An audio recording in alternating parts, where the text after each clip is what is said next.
ఇది 3 పేజీలే ఉంది, వాళ్ళు అయిపోవచ్చు. ఇంకా మనం ఏం చదువుదామని డిసైడ్ చేసుకోవాలి. అంటే ఈ విధంగా వాళ్ళే ఆ స్టెప్స్ అన్ని కూడా అంటే ఎన్ని యుగాలైనా ఆ పై ఒకటే.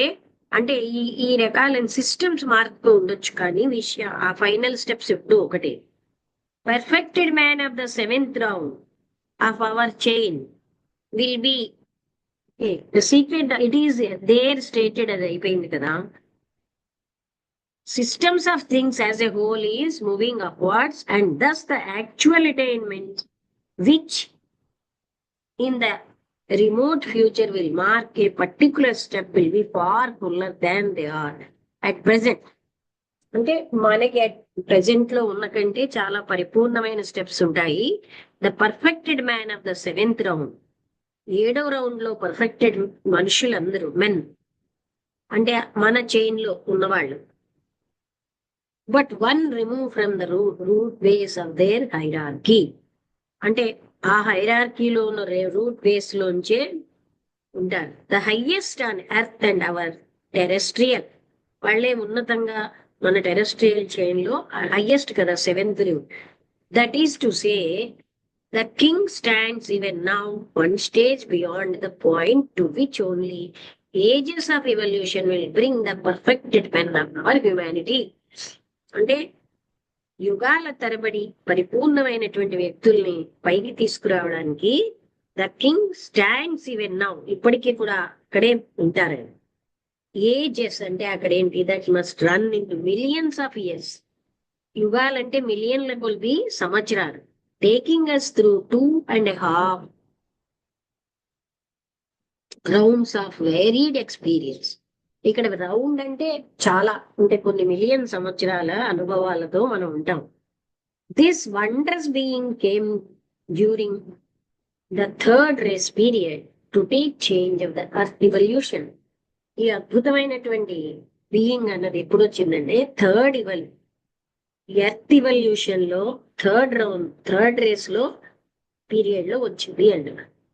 The coming of the world future king, రాబోయేటటువంటి భవిష్యత్తు కింగ్ ని మనం మ్యాన్ అని described in man whence how అనే ఒక పుస్తకం ఉంది.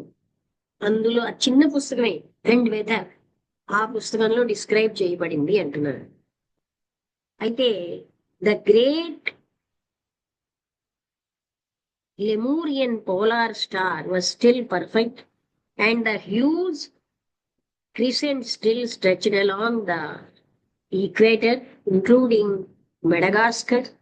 లేకపోతే ఈ 3 పేజీలు రేపు కొంచెం డిస్కషన్ చేద్దాం, ఇవాళ ఆపేద్దాం, ఇంకా ఇలా చాలా ఎక్కువ అవుతుంది. మ్యాన్ పెన్స్ హౌ అండ్ విదర్ అనే ఒక పుస్తకం, చిన్న పుస్తకమే, మరీ పెద్దది కాదు. అందులో డిస్క్రైబ్ చేశారండి. అంటే ఇక్కడ ఏంటంటే ఆ ప్రతి దాంట్లో ఫైనల్ గా సెవెంత్ రౌండ్ అప్పుడు వాళ్ళు సంపూర్ణ స్థితిలో ఉంటారు. యుగ యుగాలై బోధిసత్వుడు మైత్రేయ, వాళ్లే ఎన్నో రకాలైన మత గురువులుగా, ఎన్నో సాంప్రదాయాల్లో గురువులుగా వాళ్లే ఉద్భవిస్తున్నారు.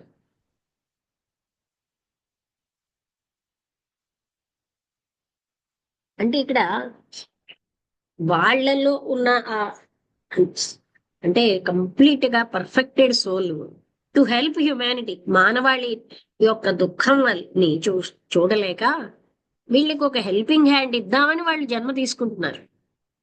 అలాగా ఎన్నో రకాలైనటువంటి వాటిలో, అంటే వీళ్ళిద్దరే మత గురువులుగా ఎన్నో యుగాల నుంచి వస్తున్నారు అని చెప్పారు.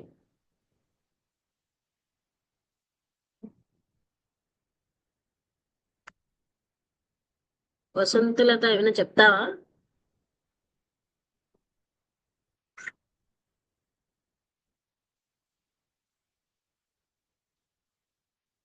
లేదు రష్మి, వింటున్నానంటే చూస్తున్నాను ఇవాళ. పీడిఎఫ్ తీసి చూస్తున్నాను, ఎక్కడ చదువుతున్నావు ఏంటి అది. అంటే ఆఖరి పేజీలు కదా అని.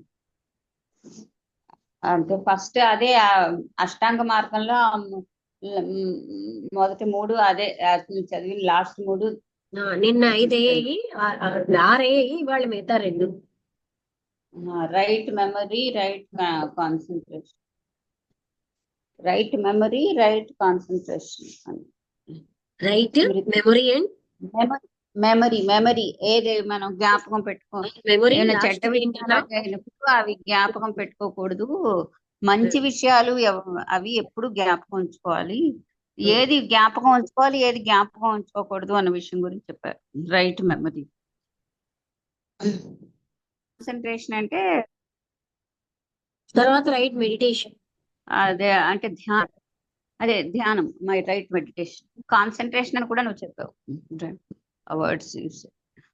సో అది రైట్ కాన్సన్ట్రేషన్ అంటే మనం చేస్తున్న కర్మలు అవన్నీ సరి అయిన పద్ధతిలో చేస్తున్నట్టుగా రైట్ ఉండే వాటి. కాన్సన్ట్రేషన్ అంటే ఇక్కడ పెద్ద ఫీట్ ఆఫ్ ద మాస్టర్ లో కూడా ఇదే చెప్పారు. అంటే మన లక్ష్యాన్ని నిరంతరం గుర్తుపెట్టుకుంటూ మనం పని చేయాలి. పని మాట అన్ని అటువైపుగా వెళ్ళాలి ఫర్ ద పర్ఫెక్షన్. అదే గోల్డెన్ స్టేజ్ లో అంటే మానవ పురోభివృద్ధి యొక్కయు పరిపక్వ యొక్కయు ఆదర్శములేడ నిరంతర దృష్టి అంటారు. అంటే మనం చేసే ప్రతి పని మానవ పరిపక్వతకు వెళ్తుందా లేదా, పురోభివృద్ధికి వెళ్తుందా లేదా, మనం మాట్లాడే మాట, ఆలోచించే ఆలోచన, ఇలాగా అది మనం చూసుకోవాలి. అంతేగాని అతి స్వల్ప విషయాలతో ఉండొద్దు అని. అంటే అందరి పురోభివృద్ధి పరిపక్వతకి తీసుకెళ్లేటట్టుగా ఉండాలి.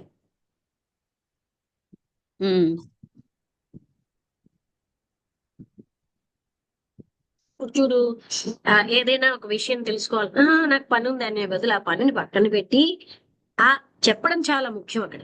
ఎందుకంటే మనము ఈ శరీరం నేను అనుకుంటూ పనులు చేసుకుంటూ కూర్చోవడం కాదు. అత్యవసరమైనప్పుడు అది పక్కన పెట్టి ఎవరైనా ఆ తపనతో వచ్చిన వాళ్ళకి ఆ జ్ఞానబోధ చేయడమే చాలా ఇంపార్టెంట్. అదే మానవుల పరంగా అయితే ఇంటి వరకు ఇంటి వరకు ఇంటి వరకు అంటుంటారు. ఎప్పుడు ఇంట్లో ఈ పని అవ్వలేదు ఆ పని, ఇది గోల, ఈ లోపల ఇల్లు ఈ శరీరం అన్ని వదిలేసి వెళ్ళిపోతాం. అంతేగాని అదొక ఆపర్చునిటీ అన్నమాట మనం ఇతరులకి చెప్పగలగడం అనేది.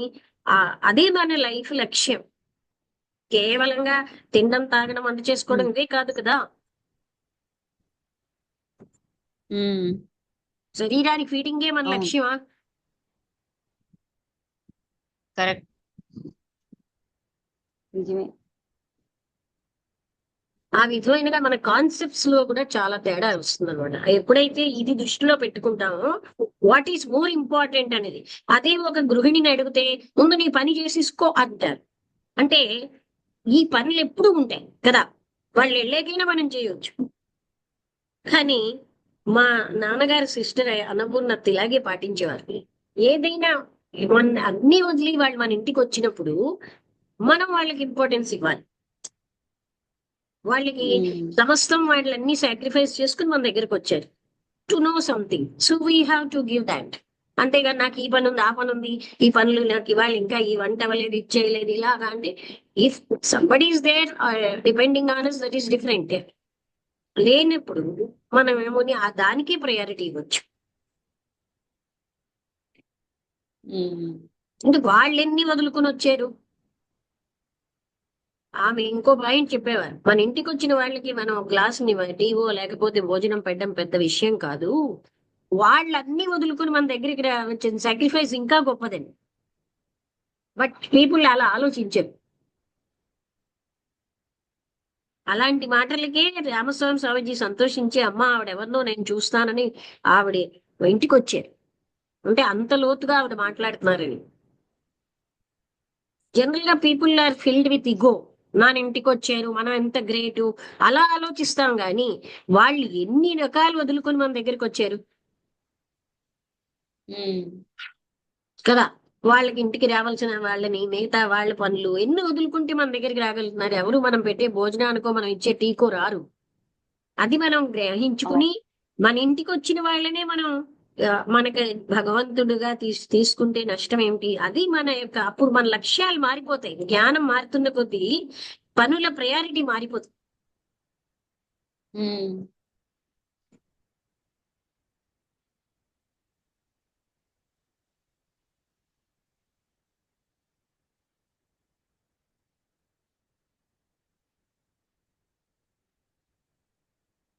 ఇంకెవరైనా మాట్లాడతారా?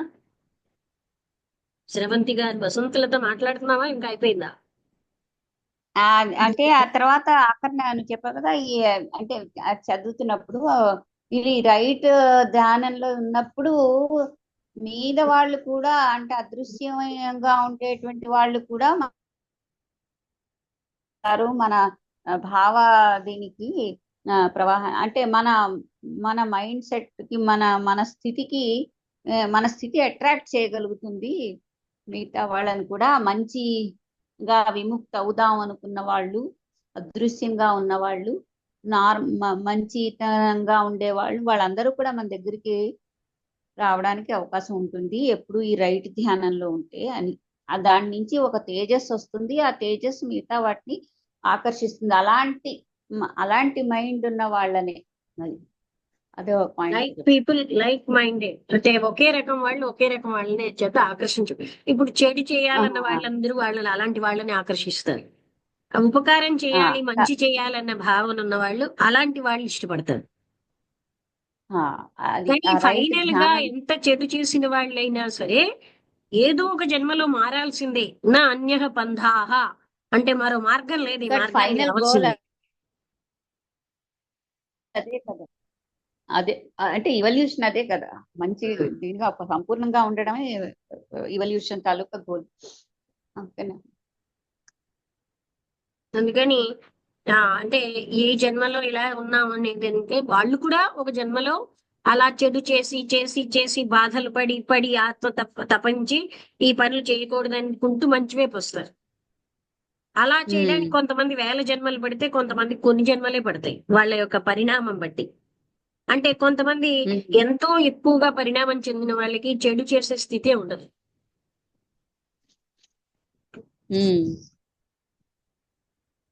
వాళ్ళు ఎప్పుడు పుట్టిన నుంచి కూడా ఉపకారం పరంపరలతోటే మనసి వచసి కాయే పుణ్య పీయూష పూర్ణాహ మనోవాక్కాయ కర్మలతో త్రిభువనం ఉపకార శ్రేణి విహి ప్రీణయంతః. మూడు ఆ అంటే లోకాలని ఉపకార శ్రేణులతో ఆనందింపచేస్తూ ని పరగుణ పరమాణు పర్వతీకృత్య నిత్యం.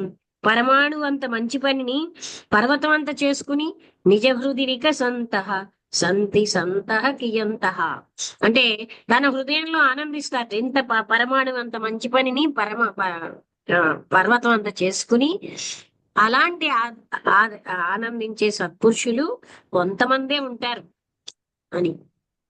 అది అలాగన్నమాట. అంటే అంటే ఇక్కడ చెడు చేసే వాళ్ళు కూడా అంటే ఒక జన్మలో మనం కూడా అలా ఉండి వాళ్ళమేమో అలా అలా అలా పరిణామం చెంది మంచి చేసే స్థితికి వచ్చేది. ఇప్పుడు పాకిస్తాన్ వాళ్ళలాగా అంటే కనబడితే బాధ పెట్టడం ఇవన్నీ వాళ్ళు ఇంకా ఎన్నో జన్మలు పడుతుంది. ఎందుకంటే వాళ్ళు చేసే కర్మలు అనుభవించాలి కదా, చెడు కర్మలు. ఆ చెడు కర్మలు అనుభవిస్తూ మరికొంచెం చెడు చేస్తారు. అందుకే అన్ని వేల జన్మలు పడుతుంది. అవును. అదే జ్ఞానంతో వివేకంతో ఇలాంటి చెడు పనులు చేయడం కాదు, నా జీవితాన్ని నేను సార్థకత చేసుకోవాలి, మానవ జన్మ వచ్చిందని ఆలోచించే వాళ్ళు ఎప్పుడు కూడా ఉపకారం ఏం చేస్తూ మంచి జీవితంలో మంచి చేయడం వల్లే ముందుకు వెళ్ళగలరు. మంచి చేసే అవకాశం వెతుక్కుంటారు.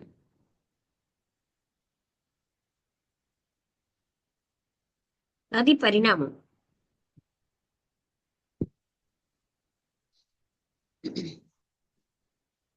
ఇంకెవరైనా మాట్లాడతారా?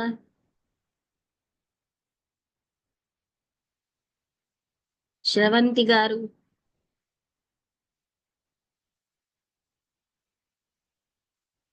నమస్తే అమ్మా. నమస్తే. చాలా గొప్ప విషయాలు చెప్పారమ్మా. థ్యాంక్స్ అమ్మా. పుస్తకంలో చెప్పబడ్డాయి. నేను మీకు అంటే ఆ విధంగా అంటే ఇక్కడ మనం ఏంటంటేనండి, ఎందుకు మనిషి చెడ్డ చేయకూడదు అంటే వాళ్ళ గొయ్యి వాళ్ళే తవ్వుకుంటున్నారు, ఇంకొంచెం వెనక్కి వెళ్ళిపోతూ ఉంటారు. అవును జ్ఞానము అవునమ్మా. వివేకము ఉన్న వాళ్ళు ఎప్పుడు మంచి చేసే అవకాశం వెతుక్కుంటారు. ఎందుకంటే వాళ్ళకి తెలిసిపోయింది ముందుకు వెళ్ళాలి తప్ప వెనక్కి పడిపోవడం కాదని. మనం మరొకరికి చెడు చేస్తున్నామంటే మనం ఏమో ఇంకొక వాళ్ళకంటే ఎక్కువ రేట్లు పడిపోతాం. అది అంటే ఏ కొరివిని ఉన్న నిప్పు ఆ కొరివిని కాలుస్తుంది అంటారు కదా. చెడు చేసేవాడి యొక్క వెనక్కి పడడం ఎక్కువైపోతుంది. అర్థమైందా? అంటే వాళ్ళు చాలా వెనక్కి వెళ్ళిపోతారు పరిణామంలో. ఒక అడుగు ముందుకేస్తే 4 అడుగులు వెనక్కి వేస్తుంది. అందుకే సత్పురుషులు ఎప్పుడు ఎదుటి వాళ్ళకి ఎక్కడ మంచి చేద్దాం అని ఆలోచిస్తారు. అంటే బుద్ధుడు ఏం చెప్పాడు, మంచి చెడు చేయకుండా ఉండడం చాలదు, మంచి కూడా చేస్తూ ఉండాలి.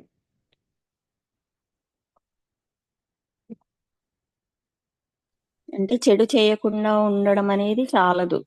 చాలా చాలా మంది అలా సరిపెట్టుకుంటారు, నేను ఎవరికి అపకారం చేయట్లేదు కదా, కానీ ఎన్నో ఉపకారం చేస్తున్నావా అది కూడా అవసరం.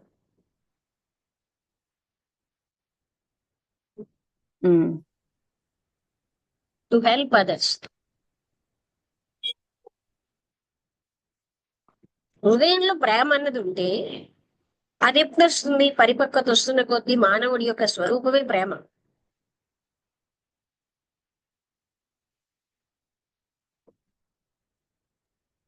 అవునమ్మా.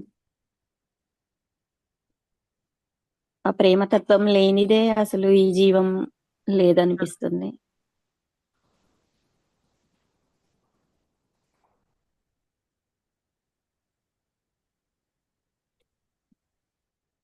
గౌరీ శంకర్ గారు లేకపోతే ఆయన బండి మీద ఉంటారు, జనార్దన్ గారు, నాయుడు గారు ఏమైనా మాట్లాడతారా? ఉన్నారా? నాయుడు గారు వెళ్ళిపోయారా? ఓకే, రమణ.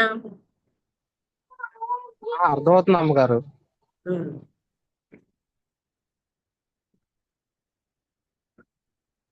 ఓకే, అయితే ఇంకా 3 పేజీలు ఉంది, ముగించేద్దాం. రమణ, చెప్పండి ఏం చెప్తున్నారు? మాట్లాడటానికి సంబంధించి అర్థమవుతుందమ్మా. అంటే ఏదైతే ఓకే, ఉంటుందో అది చెప్పి నాకు అర్థమవుతుంది, క్లారిటీ వచ్చింది.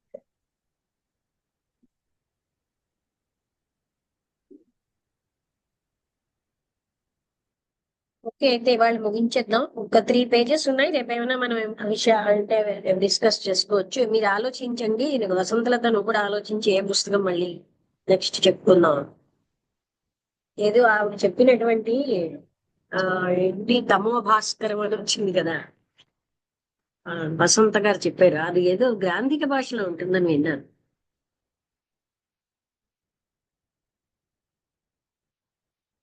అప్పటికంటే ఇప్పుడు మనం చదవగలమేమో, చూడాలి. ఓకే, ముగించేస్తున్నాను.